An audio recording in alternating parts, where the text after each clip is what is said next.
อดพี่น้องไอ้นี่อันนี้คือคุกที่สอง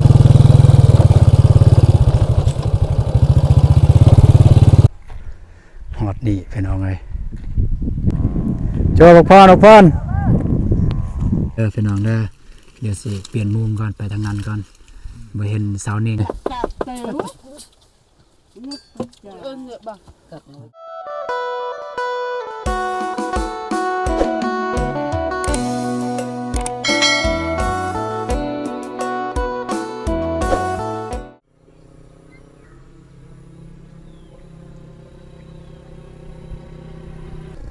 เปิดภาพมาพี่น้องเอ้ยอยู่ที่หน้าบ้านเด้อพี่น้องเด้ออยู่หน้าบ้านห้วยดำไม้พี่น้องเนาะ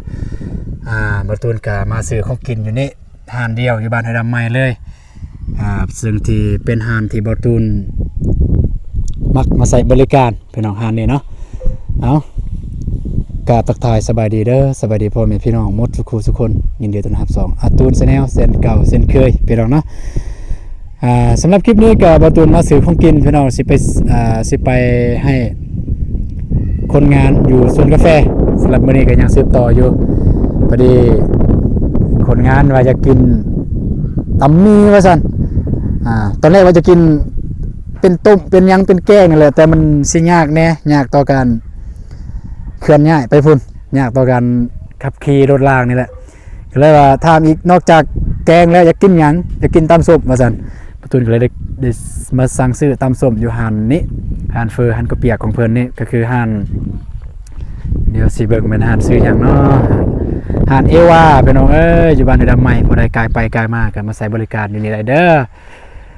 เทว่าอยู่นี่ก็เป็นกันเองพี่น้องทางพนักงานเพิ่นแม่ค้าแม่ครัวเพิ่นก็เป็นกันเอง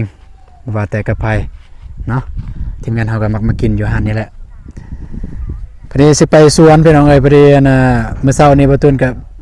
บ่ได้ไปนำมื้อเช้านี้เพราะว่าเบิ่งอยู่เฮือนบ่ทันอัปเดตเฮือนพี่น้องเนาะไม่แต่บ่ตูนสิไปสวนก่อนมาแต่สวนจะมาอัปเดตบ้านพี่น้องเนาะเพราะว่าตอนนี้เวลาก็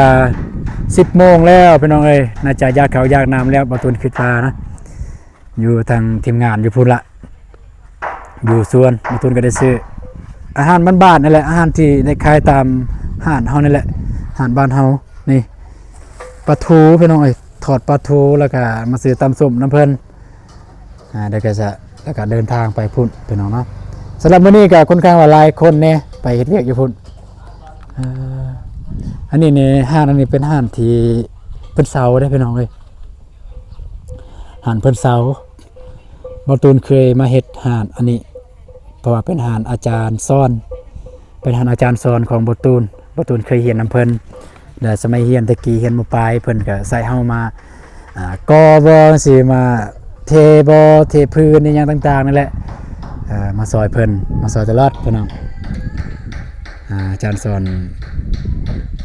ของบตูนเป็นคนอยู่ในกับบ้านนี่แหละพี่น้องเอ้ยนี่คือแม่ค้า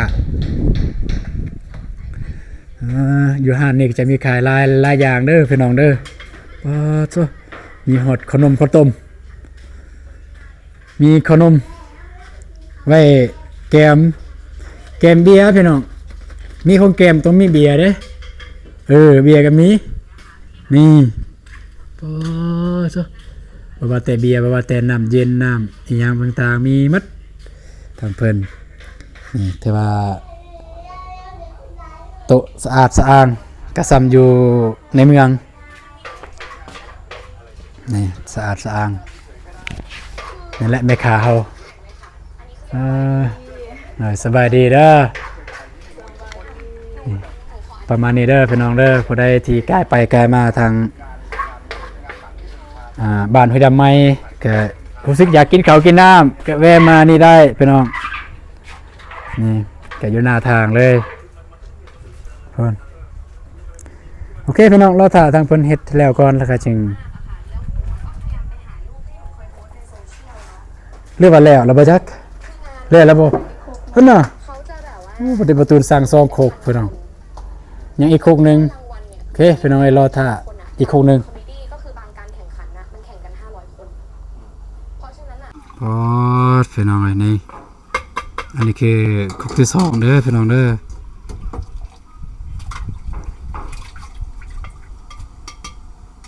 อยู่นี่มันจะมีเฟอข้าวเปียกเส้นร่อนแล้วก็เกาเหลาเด้อพี่น้องเด้อราคากะเริ่มต้น40,000กีบตำตีนไก่60,000กีบตำทะเล100,000ตำมี35,000ตำส้มนี่ก็คือตำขมายคือตำมักแตงตำมักหุ่งตำทั่ว30,000กีบเด้อพี่น้องเด้อเอาแล้วบ่แล้วไวอีหลีพี่น้องเอ้ยเท่าใดเด้อบวกเบิ่งตัวเลข139กับตำสม30เป็น70,000 239,000 239,000เอา 130,000เด้อ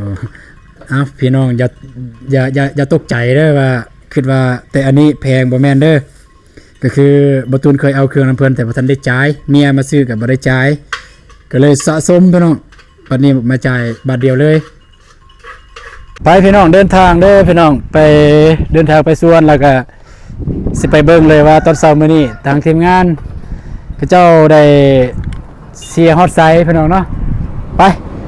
ติดตามเบิ่งนํกันเลยการเดินทางของประตูในครั้งนี้เป็นแนวใดการนำเอาของกินของยากให้ทีมงานอยู่พุ่นเป็นจังใดพี่น้องเอ้ยแต่ว่าเส้นทางอยากจะยากแน่จักหน่อยแต่ก็ใครแน่แล้วเอารถจักรไปได้เพราะว่าฝนบ่ได้สู้ตกช่วงนี้ไป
โซ่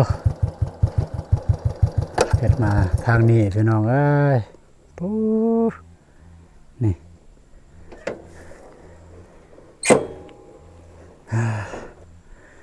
ทุลินทุรันพี่น้องเอ้ยทางยากอะลีแผ่นขี่แบบบ่ได้เอาเครื่องเอาคองมาเนี่ยก็บ่ได้ยากแต่เอาเครื่องเอาคองมาสิมันก็ยากแน่ไปพี่น้องไปส่งของกินแล้วก็ไปอัปเดตเบิ่งว่าเห็ดได้ฮอตไซ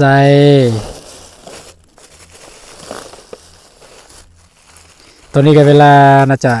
ฮอตยามกินข้าวแล้วนี่โอ้ชูคิดว่ามื้อนี้นี่บุกคือเก่านี่แหละพี่น้องเอ้ยบ่แล้วดอกทางนี้เนี่ยเสียง่ายคือยังประตูนเว้านะทางนี้เพราะว่าหญ้าบ่ได้นาปานใดทางนี้ชูนี่เรียบร้อยแต่ว่าวันนี้นี่มาหลายคนได้พี่น้องมีเด็กน้อยผู้เฒ่ามาเบิดนี่เด็กน้อยผู้เฒ่ามาเบิดมื้อนี่บ่จักคนเอาลูกเอาเต้ามาก็มี นี่ได้ยินว่าเสียงลูกไห้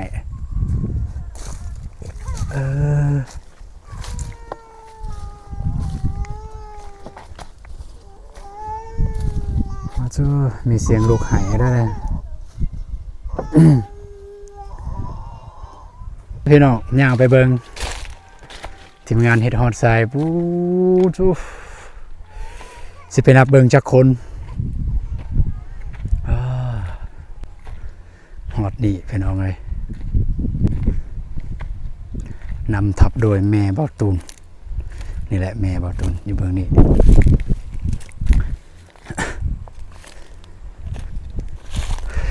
ต่อมาไทยดำหมังถึงมาอยู่บ้านพระถึงมาเสียเลย ยังไง ต่อยบ้านทำตาสักอยู่พระมาวิตมามาไอ้ยะอยู่มาเสียเลยอยู่มาบ้านพระ มาสินับจักคนเหมือนมอยหนักอะ1 2 3 4 5 7 8 9อ๋อสิแล้วอยู่บ่เด้มื้อนี่มื้ออื่นเนาะมื้ออื่นมาอีกเด้อมื้ออื่นเด้อ มาอีกมื้ออื่น ข้ามมือ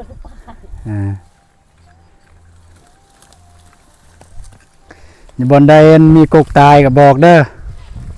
แล้วก็คันดุก็กลับไปเอาเลยกะเบี้ยอยู่หั่นแทนใส่เลยเด้อหาแน่ยินบ่ไอวีคุณรอถ้ามีกกมันตายคุมมันตายกับไปเอาแล้วก็มาแทนใส่ฮะอาตูนซาแนลภาษาไทยก็เคยมั้งมั้งเห็นเบาเจ็บบ่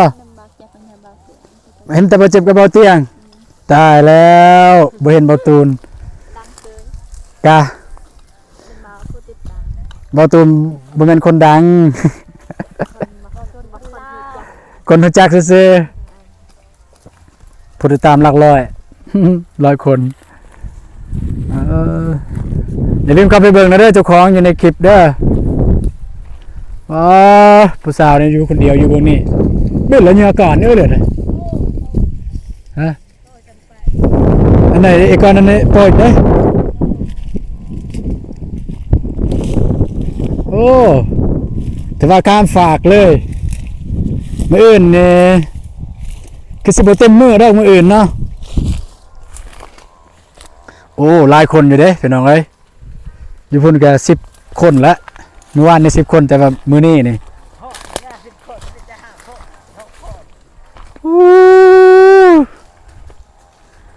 ทับบุรีนำทับโดยทับบุรีฝากเบิ่งนี่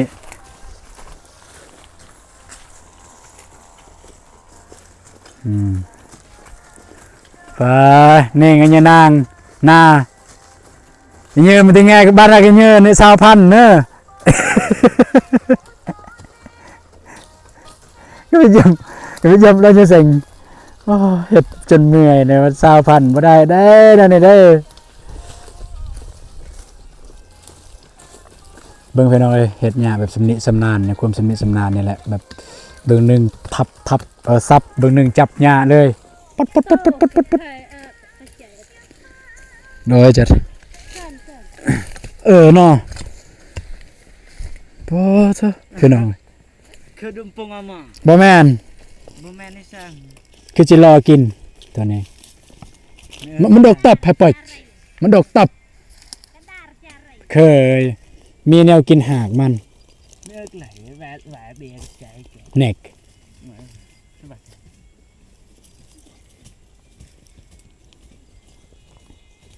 ปลาจ้ะ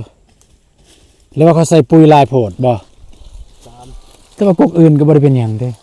อันงานปุ๋ยเตอ เดี๋ยวจะน้อยเอามาแทน อันปุ๋ยเจ็บเต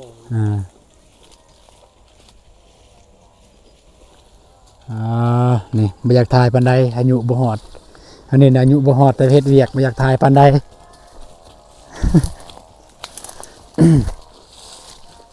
สู้อีหลีพี่น้องเนาะนี่ลานเด้2 คนเนี่ยเด็กน้อย2 คนเนี่ยแม่นลาน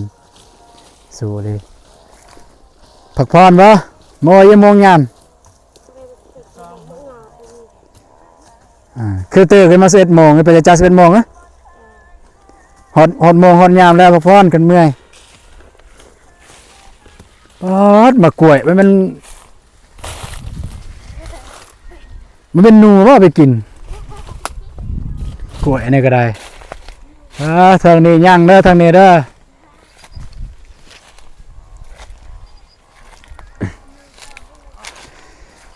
ประมาณนี้พี่น้องเนาะ คิดว่ามื้อนี้สำหรับมื้อนี้เนี่ยบ่ตูนคิดว่าบ่แล้วจังได๋ก็บ่แล้วมันสิยากบ่นี้มันสิยากอยู่ถึงเนินนี้ มื้ออื่นแล้วแต่บ่ฮู้ว่ามาจากคนมื้ออื่นก็สิท่าเบิ่งคันแล้วตอนเช้าก็สิได้จ่ายครึ่ง แต่ว่ามื้อนี้เนี่ยสิได้จ่ายเต็มเลยมื้อนี้คนมามื้อนี้ก็10 กว่าคนพี่น้องเอ้ย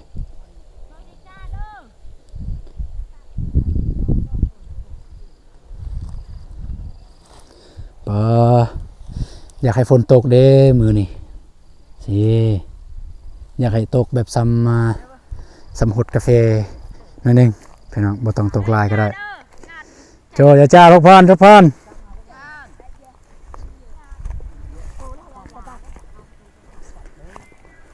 ปูสาวนิ่งสาวหน้า1 2 3 4 5 6 7 8 9 10 11 12 13 14 15 16คนกับแม่บตูนพี่น้องเอ้ย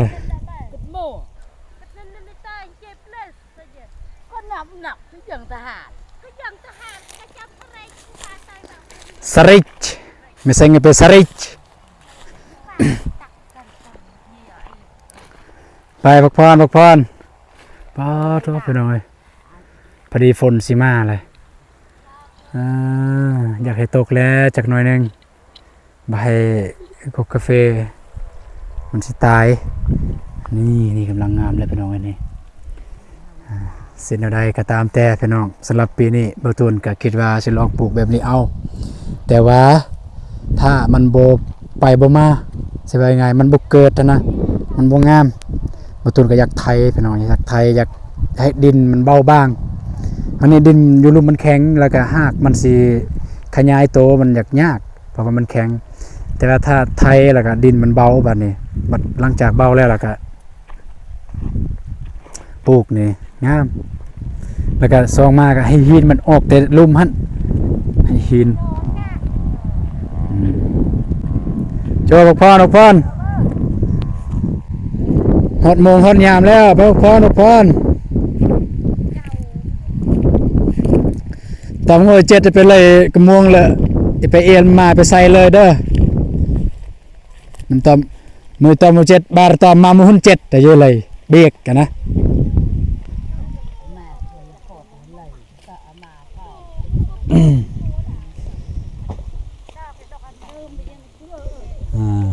ประมาณนี้เด้อพี่น้องเด้อนำทับโดยIV สิพ่ออยู่บ่เที่ยงเฮาตอนนี้กระตบกระแตบ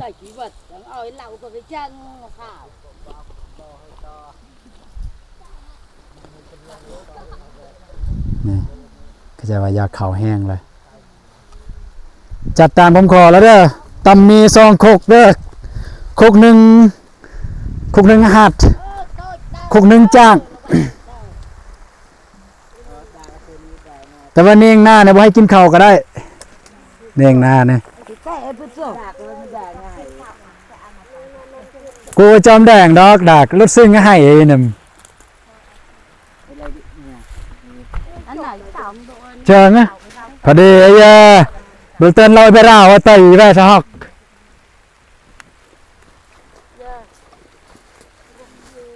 นี่พี่น้องไงพอดีประตูมาปุ๊บเลิกเวียกปั๊บหากินข้าวกินน้ำเฮ็ดคือกันบ่เฮ็ดคือกันบ่จะได้ใครจ้างเท่าไรเจ้าโมยไม่อยู่ที่ยัยดังโมยไม่อยู่ดังฮะจ้าตำบักเขาตะปะกูเส้นเลยดิใบหาด ล้างมือปอโตสาวเนียงสาวนาบ่ได้เวียกเฮ็ดงานมันแต่มากินข้าวเนาะสาวนาเนาะลานไปน้องอันนี้ลานลูกก็อ้ายเพิ่นผู้ที่ไปเฮ็ดเวียกซอยประตูมื้อนี้แล้วเราก็ยังเฮ็ดอยู่เมื่อวานเราก็มาเฮ็ดผู้ที่นั่นแหละอยากให้ตอนนี้บ่ทันได้เข้าโรงเรียนก็อยากให้มานี่แหละมาซอย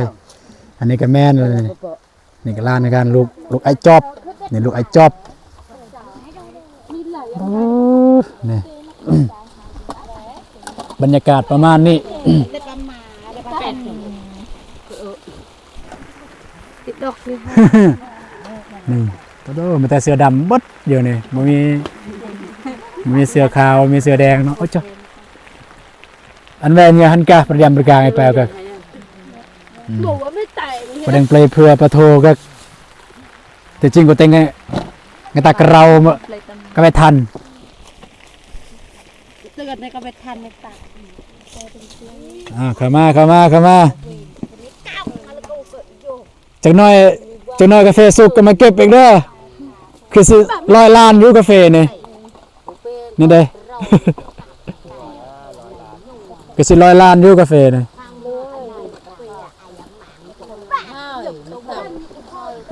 ที่จริงพระบาทเนี่ยมันก็กว้างอยู่เด้พี่น้อยแต่ว่าใส่ซองซ่อนพอตัวฝนตกมกๆเงกๆหมดกลับไปอยู่ในเลยเด้อเข้าไป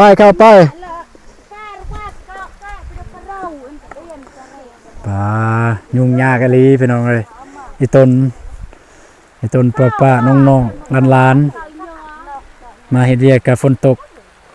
อยากได้ฝนตกครึ่งหนึ่งบ่อยากได้ครึ่งหนึ่งยังก็ว่าจังซั่นถ้าฝนตกกาแฟมันสิบ่ตายคืออย่างที่พูดแหละเดี๋ยวมาตูนไปถ่ายให้เบิ่ง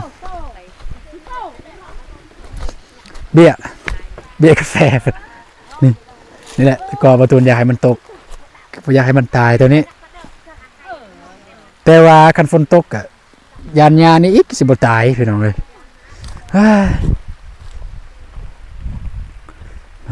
ประมาณนี้เด้อพี่น้องเด้อนี่อย่างที่ประตูนได้ถ่ายให้พี่น้องได้เบิ่งน้ำกันนี่แหละนี่จ้ากูจะใจเวลเยอะจ้าเลยไป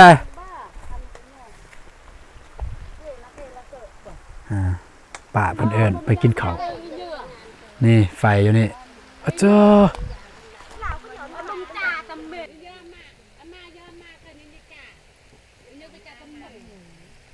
ประมาณนี้เด้อพี่น้องเด้อ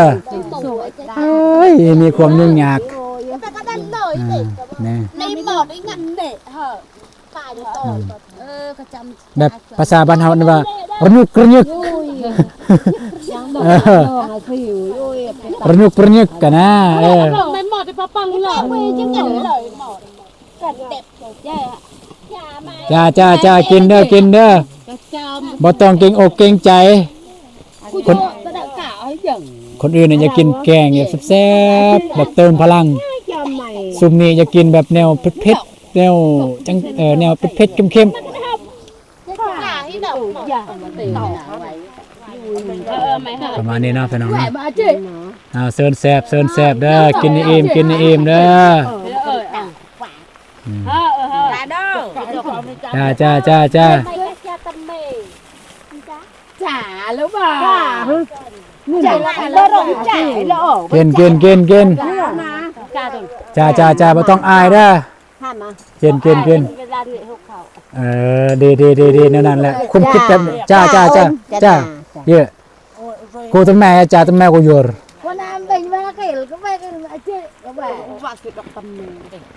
เพราะแบบมาจ้าก็งาจ้าต้องอย่างแหวห้ามเอิญจ้า จ้า จ้าไอ้กัดตัวกระดังไม่ไม่ตวงนักตวงไงเตี้ยตุ้งเตี้ยวมากหรอ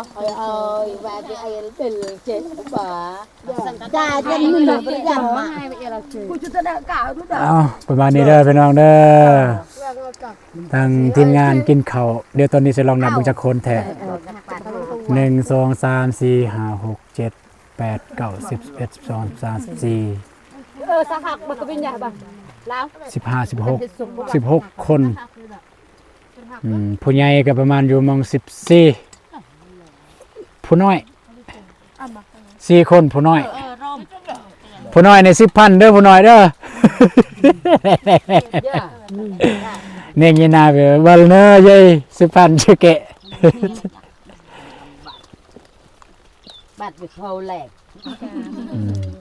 มันหนักมันอันแดงใส่ปลาแดกมันก็กะ แวปลาแดกแววกะมือคกปลาแดกมือคกกะ จ่าสนโปะเด็ก จ่าเย้ย จ่าแบบ จ่าจ่านี่อะไรงอด ก็กรอบ โกยเวลจ้าจ่า หมาหนกแล้วแหวบ่จ่า นี่ประมาณนี้แหละพี่น้องเอ้ยมาต้องเกรงใจเด้อจนเราจะหยุดคลิปกินข้าวเต็มที่ นี่แหละบรรยากาศที่ผมพี่น้องเพิ่นจากเบิ่งกินข้าวแนวใดบ่ต้องอายเด้อบ่ต้องอายแบบโอ้ยบ่ต้องอายตามอัธยาศัยเลยเนาะนอทบุรีเนาะ ไอ้บ่เอ็มเด้อ อีหนูก็ว่าบุรีก็อยู่ประเปลบัตรเติมเงิน กูนึกว่าจ่ามาไปเลยกูว่าจิหนู เอาบ่ได้บอกบ่รู้บ่ได้บอกว่า กูไว้ดงปลาอ่าน บ่นะข่อยบอกรู้ตั้งแต่ดนแล้วหั่นบอก เดิมเอาแหวนเนี่ยเป ข่อยบอกวีแต่ดน อยู่ นะ เกินมาโคกระจิตกับกูจอม ตอนแล้วจะสิอายอันหยั เอา ง จ่ามาเนี่ยมา เขาจอมกู อะไรตีกัน กันมาจอมกูก็เคยมากะกู ป่ะ ที่กูเจอ ไม่ให้ละก็มึงก็กันเจอซื้อเลิกสังหับเจอมาก ระดางานเวียนสังหับ ไม่จะงูเจอกูจอม นี่ มาเจ้าจอม นี่ ยังไงเนี่ยจะเต็มได้ดังอะเกล แม่ใหญ่นี่บ่จือบ่ตูนพี่น้องเอ้ย ก็จะเงินตก บ่ตูนเคยไปถ่ายเพิ่นพัวเพิ่นเป็นโรคอีหยังจักอย่างนั่นแหละย่างบ่ได้เสียงเงียบได้ยินแต่เสียง เอาเถอะแกก็ ได้ยินเสียงกินเนาะประมาณนี้เด้อพี่น้องเด้อเดี๋ยวสิเปลี่ยนมุมก่อนไปทางนั้นก่อนบ่เห็นสาวเนียงสาวนา นกเปล่า เอ้ย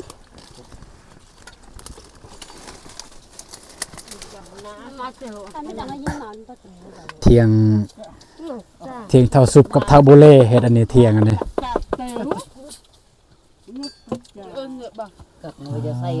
ประมาณนี้เด้อพี่น้องเด้อของกินนี่บ่ได้มีหยังมากมายตำหมีตำเส้นหมีกับปลาทูหมักแตง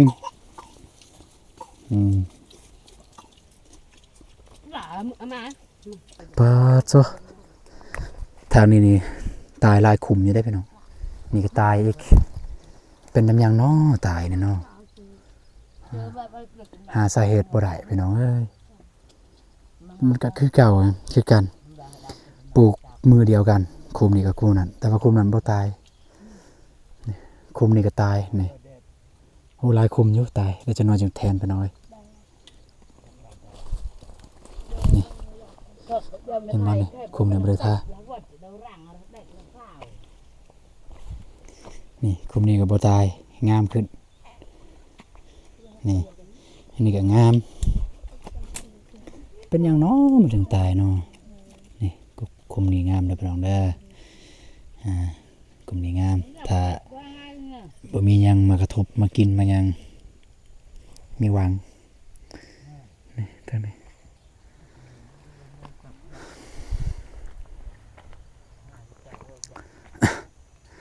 โอเคพี่น้องเอ้ยก็ประมาณนี้แหละพี่น้องเนาะนี่กินข้าวกินน้ำอยู่พุ่นพี่น้องเอ้ยทางทีมงานเพิ่น นะ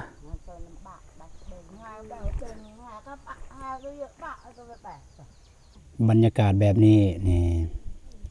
อีก10 ปีหรือ20 ปีก็บ่มีวันลืมได้พี่น้องเอ้ย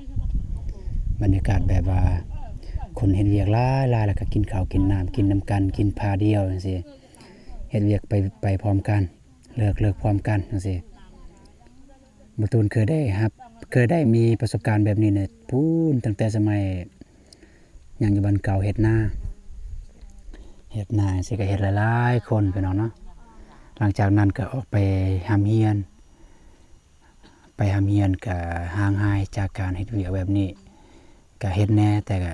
โดนๆเทื่อนึงได้เฮ็ดพี่น้องไปเรียนสมัยไปเรียนอยู่บ้านดอนทรายหยังก็ตะกี้ย่างเอาพี่น้องเอ้ยระยะทางการเดินทางเนี่ยตั้งแต่บ้านไปฮอดบ้านดอนทรายตะกี้นี่ประมาณ20กิโล20กิโลนี่ย่างเอาได้พี่น้องย่างไปโรงเรียนนี่แต่ว่าบ่ได้เที่ยวก็คือแบบไปนอนเฮือนคือเฮาบ่ได้มีพี่น้องคือบ่ตูนบ่มีพี่น้องดอนทรายเด้อแต่ด้วยความว่าไปกับหมู่กับครูนะเขาเจ้ามีพี่น้องแล้วก็ไปอยู่นำเขาเจ้าแล้วไปพักไปเช้านำเฮือนพี่น้องเขาเจ้าหั่นแล้วก็มื้อใดบ่ได้เมื่อบ้านวันเสาร์วันอาทิตย์ก็ซอยเวียกเพิ่นอยู่เฮือนหั่น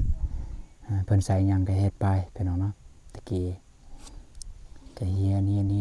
นแต่ว่าเรียนจนจบม.7 พี่น้องจบม.7 ช่วงม.7 เนี่ยมันต้นก็ใส่รถแล้วบัดนี้เพราะว่ามีรถแล้วเพราะว่าย้ายมาบ้านปัจจุบันนี่แหละตะกี้อันนี้คือเรื่องราวของบ่ตูนคร่าวๆไปเนาะจนได้ไปเรียนอยู่เวียงโอ้ยคันสิให้เราตั้งแต่นั้นฮอดนี่ก็สิบ่เบิดดอกมื้อนึง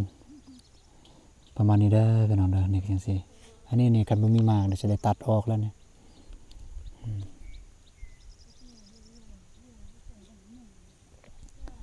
มันแต่อยู่เบิ่งหันแล้วตายประมาณ 3-4 กกพี่น้องเดี๋ยวบ่จังได๋บ่ตูนสิไปเปลี่ยนเอาจักหน่อย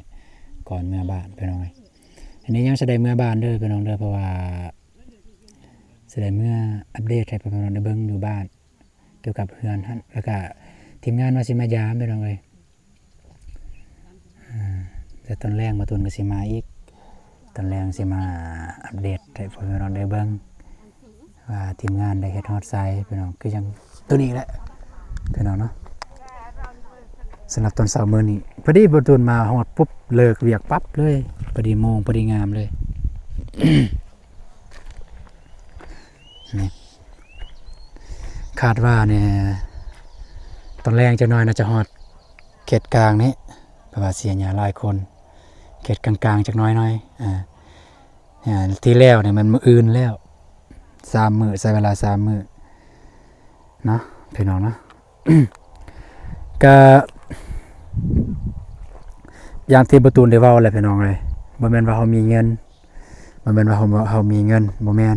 แต่ด้วยความว่าถ้าลำพังมาเฮ็ดผู้เดียวจังซี่สำซาหญ้าแล้วกาแฟตายก่อนเพราะว่าหยังหญ้าท่วมกาแฟก็มันสิตายพี่น้องเพราะฉะนั้นเฮาต้องหาแห่งคนอื่นมาใช้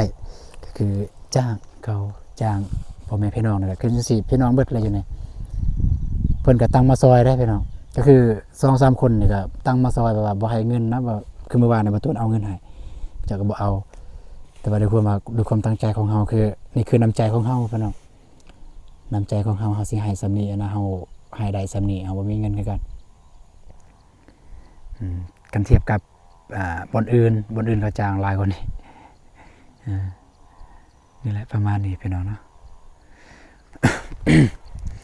โอเคพี่น้องสำหรับคลิปนี้บ่ตูนสิได้จบคลิปเพียงเท่านี้ก่อนพี่น้องเลยก็พอดีได้มาอัปเดตเบิ่งทางทีมงานเอื้อป้าแม่เพิ่นได้เสียหญ้าก็ประมาณนี้พี่น้องเนาะก็มาเต็มแรงบ่ตูนก็สิมาอัปเดตให้พี่น้องเบิ่งนํกันอีกเทื่อนึงพี่น้องแต่ว่าตอนนี้บ่ตูนก็สิได้กลับบ้านสิได้มาอัปเดตเบิ่งเบิ่งสารอยู่บ้านก่อนทางทีมงานเพิ่นได้เฮ็ดฮอดไซต์แล้วก็เฮ็ดหยังแน่พี่น้องไปพี่น้องเจอกันในคลิปต่อไปเด้อพี่น้องเด้อสำหรับคลิปนี้ก็ขอตัวลาไปก่อนสบายดีพี่น้องไป